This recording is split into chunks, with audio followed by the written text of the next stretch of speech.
NDA जिसमें national democratic alliance D democracy के लिए है और डी डेवलपमेंट के लिए भी है, यानी डी विकास के लिए भी है, उस विकास को और गति देने के लिए आवश्यक हो जाता है कि मुझे भी आप मुजफ्फरनगर वालों से बहुत उम्मीद है।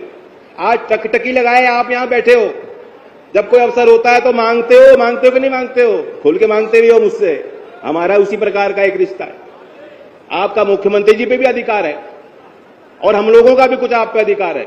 वो वक्त आना बहुत कम समय में, अल्प समय में वो वक्त भी आ जाएगा, वो माहौल भी, उसका निर्माण भी आपको करना होगा कि एनडीए ने जो पूरे देश में जो गति मिल रही है, वो जो गति उत्तर प्रदेश को जो नेतृत्व मिल रहा है, उस गति को और तेज करते हुए दोबारा जो है एक नई शक्ति के साथ उत्तर प्रदेश में एनडीए की ताकत और उभरे। सभी सम्मानित मंत्रीगण, हमारे सांसदगण, पूर्व सांसद, सभी जिम्मेदार जनप्रतिनिधि, सम्मानित मंच कह के मैं सभी का धन्यवाद, आभार और नमन करना चाहूंगा। और उपस्थित किसान भाइयों, नौजवानों, मातृशक्ति, आज एक विशेष अवसर है। मुजफ्फरनगर की धरती चौधरी चरण सिंह जी की और चौधरी अजीत सिंह जी की कर्मभूमि, आज आपकी इस धरती पे एक नवीन काम हो रहा है।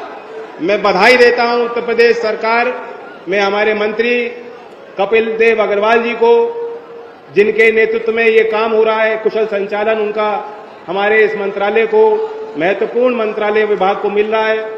हम सब ने इस परिसर में मुलाकात की उन उत्सुक नौजवानों से, छात्र और छात्राओं से, जिनको बड़े पैमाने पे आज उम्मीद है कि उनके जीवन यात्रा में एक मील का पत्थर आज की तारीख साबित होगी, क्योंकि उनके इंटरव्यू हैं, उनको अवसर मिल रहा है।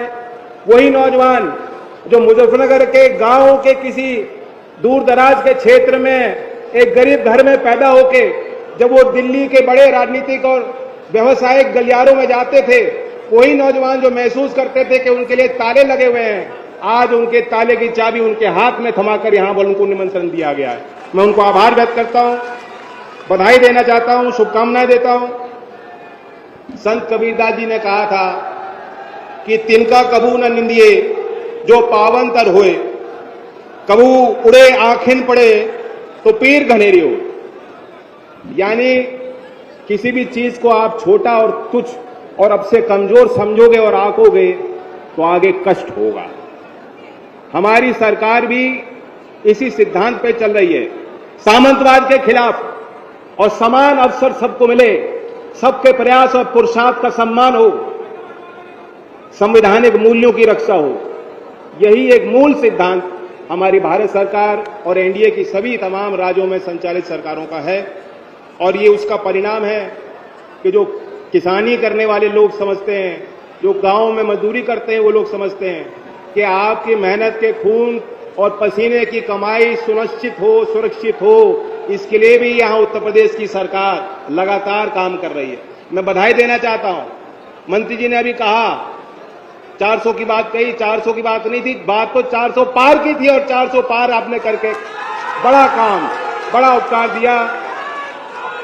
एक विश्वास आज पूरे प्रदेश में गन्ना किसान ही नहीं, सभी खेती करने वाले किसानों को है कि उनकी रखवाली करने वाले व्यक्ति, उनके हाथ में बागडोर है, और प्रदेश के मुख्यमंत्री की कमान ऐसे व्यक्ति के हाथ में है जो किसान की मेहनत को उसकी समझ रखते हैं और उनका सम्मान करते हैं। ये बहुत बड़ी बात, और इसका मैसेज दूर तक गया। साथ साथ आपने उद्योग में कैसे सुधार हो सकते हैं उस पर आपने लगातार आप बल देते हो, चाहे मोरना का हो, बागपत का हो।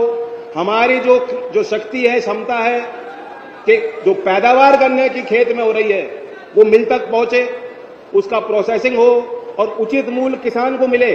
लगातार मिल की वृद्धि के लिए और विस्तार के लिए भी राज्य की सरकार लगातार प्रयास कर रही है और उस कार्य को तेजी से आगे बढ़ा रही है। ये भी मैं कहना चाहूंगा कि आज की तारीख बहुत मुफीद है, बहुत उचित है। अभी हमने कुछ दिन पूर्व हमारे महास्मृति की जयंती को मनाया, जिन्होंने सामाजिक न्याय की अलख जलाई, शिक्षा के क्षेत्र में उनका बड़ा योगदान था। और आज पूर्व संध्या डॉक्टर भीमराव अंबेडकर जी के उस अवसर पर हम लोग आए। और डॉक्टर भीमराव अंबेडकर जी ने देश के नौजवानों को कहा था कि be educated, be agitated, be organised, be confident and never give up. यानी शिक्षित हो, उनके अंदर क्रांति की ज्वाला निरंतर जलती रहे, देश का नौजवान संगठित रहे, उनके अंदर आत्मविश्वास बना रहे और वो कभी पीछे ना हटें, वो डट के मुकाबला करें। ये जीवन के 5 सिद्धांत डॉक्टर भीमराव अंबेडकर जी अपनी शिक्षा और दीक्षा में हमें देके गए थे।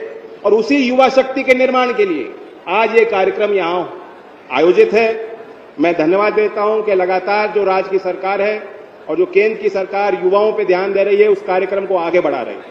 अभी केंद्र सरकार ने बजट पेश किया और क्योंकि ये आज का पूरा आयोजन युवाओं पे ही केंद्रित है, मैं बताना चाहता हूं कि अप्रत्याशित बढ़त, सबसे आज तक के देश के इतिहास में सबसे ज्यादा बजट स्कूल एजुकेशन के विभाग को केंद्र सरकार ने आवंटन दिया, 83,000 करोड़ रुपए का आवंटन।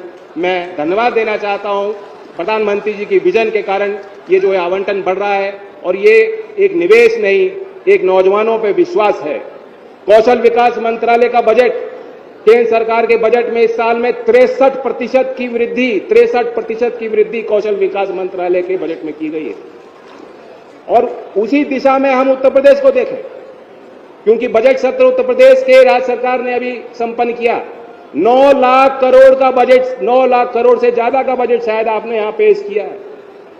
कल्पना कीजिए, अभी जो तिनके की बात हो रही थी, उन तिनकों को सवार के, उनको इकट्ठा करके, उनकी शक्तियों को बढ़ाकर नीचे से ऊपर लाने की कोशिश में आज उत्तर प्रदेश की सरकार 9 लाख करोड़ का बजट पास करने जा रही है। और उसमें भी 1,77,000 करोड़ का जो आवंटन है वो कैपिटल एक्सपेंडिचर है, यानी मूलभूत सुविधाओं के निर्माण के लिए जो लंबी अवधि तक काम आएंगे, जन सुविधाएं होंगी, आपके यातायात की सुविधा होगी, वो निर्माण होंगे, पक्के निर्माण, जिसका लाभ हर एक को मिलता है, चाहे किसी जाति से हो, चाहे किसी धर्म को मानते हो, उसी रास्ते पे सब लोगों को चलना है। मैं मानता हूं कि $1 ट्रिलियन इकोनॉमी का जो सपना उत्तर प्रदेश के लिए आपने देखा है, अभी हाल में पारित उत्तर प्रदेश का बजट भी उस दिशा में एक मजबूत और ठोस कदम साबित होगा। मैं बधाई ये भी देना चाहता हूं कि यूपी की सरकार ने उद्यमिता को बढ़ाने को विशेष बल दिया। आपने 5 लाख तक का बिना कोलैटरल का, कोई नौजवान स्टार्टअप बनाना चाहता है, उद्यमी बनना चाहता है, उसको 5 लाख रुपए का लोन, इसके लिए भी एक नई योजना राज्य सरकार लाई है। और मैं बताता हूं कि ये वो क्षेत्र है, अभी भी आप जाओगे तो यहां सरकारी गवर्नमेंट सर्विस के लिए, गवर्नमेंट नौकरियों की बड़ी होड़ होती है। अभी भी गांव में आप जाओगे सुबह शाम को तो बच्चे भाग रहे होते हैं, वो तैयारी कर रहे होते हैं, उन्हें पसंद है बेल्ट की नौकरी, चाहे वो आर्मी की हो, पैरामिलिट्री की हो या यूपी पुलिस की हो। पहले क्या होता था हमने देखा है, भूल नहीं सकते, लेकिन आज उत्तर प्रदेश में जब कोई भी भर्ती होती है तो पारदर्शी तरीके से होती है और समान अवसर सभी उन प्रतिभाशाली बच्चों को मिल रहे हैं।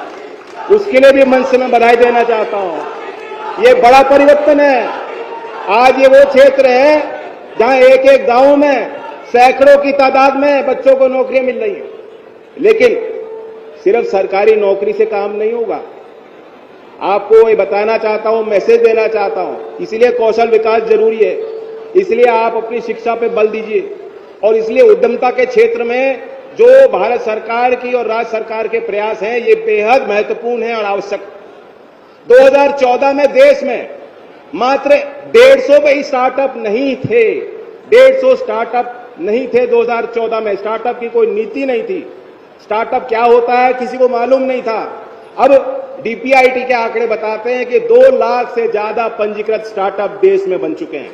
कोई ड्रोन के क्षेत्र में, कोई रोबोटिक्स के क्षेत्र में, कोई एआई एंड एग्रीकल्चर के क्षेत्र में नवाचार लगातार बढ़ता जा रहा है।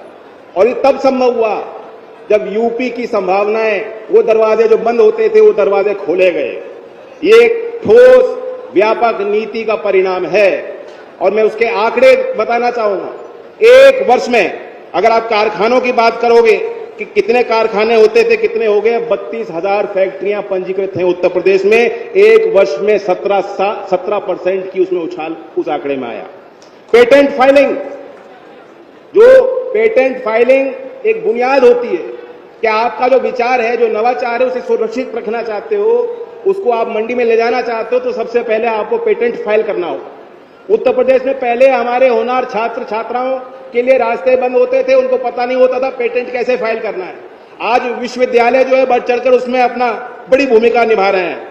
एक वर्ष में उत्तर प्रदेश में 27% ज्यादा पेटेंट फाइल हुए हैं। ये भी दर्शाता है कि जो यूपी सरकार और केंद्र सरकार मिलकर काम कर रही है शिक्षा के क्षेत्र में, कौशल विकास के क्षेत्र में, नवाचार के क्षेत्र में, उस प्रयास का परिणाम सबको दिख रहा है। और उसी दिशा में आज 2 बड़े करार हैं जो आज मुख्यमंत्री जी के सामने इस बड़े मंच के माध्यम से एक शुरुआत होने जा रही है। सबसे पहले तो नीति आयोग की और एनएसडीसी का एक एमओयू जो साझा होने जा रहा है और उसका उद्देश्य है कि महिला उद्यमियों को व्यावसायिक सहयोग मिले, उनको लीडरशिप मिले, उनको मेंटरशिप मिले। विमेन्स एम्पावरमेंट प्लेटफॉर्म जो नीति आयोग द्वारा स्थापित बॉडी है, उनकी तरफ से एनआरओज आई हैं। ये ग्लोबल प्लेटफॉर्म है। मुजफ्फरनगर का आदमी सिर्फ मुजफ्फरनगर तक सीमित नहीं है, देश और दुनिया की सोच रखते हो, देश दुनिया तक आप कूद छलांग करते हो। ग्लोबल प्लेटफॉर्म की शुरुआत आज मुजफ्फरनगर की धरती से होने जा रही है, तो मैं उसकी शुभकामनाएं आपको देना चाहता हूं। कई राज्यों में ये स्कीम चलेगी, लेकिन मैं धन्यवाद देता हूं विमेन एम्पावरमेंट प्लेटफॉर्म को, जिसने कहा कि हम शुरुआत उत्तर प्रदेश से करेंगे पहले चरण में। हर खबर पाइए सीधा अपने मोबाइल पर।